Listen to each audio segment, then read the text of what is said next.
Tinanggap ni Police Brigadier General Christopher Abescia, Regional Director ng Police Regional Office Bangsamoro Autonomous Region, ang 34 na motorsiklo mula sa pamahalaang panlalawigan ng Maguindanao del Sur sa ginanap na courtesy visit at turnover activity sa Talayan nitong ika-21 ng Mayo.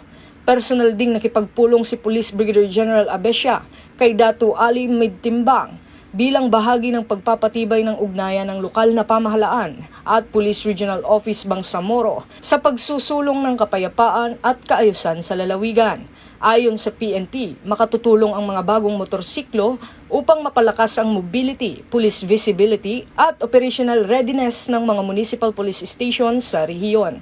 Inaasahan ding mapapabilis nito ang pagresponde sa mga emergency at mas mapapaigting ang police patrol operation sa mga komunidad.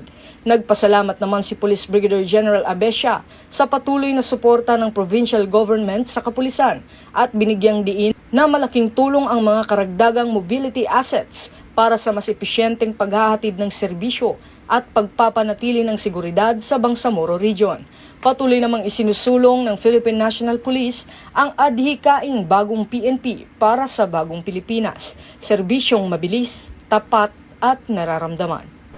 Mula rito sa PNP National Headquarters, ako ang inyong PNN correspondent, Patrolman Don Brosas, alagad ng batas, tagataguyod ng Balitang Pulis.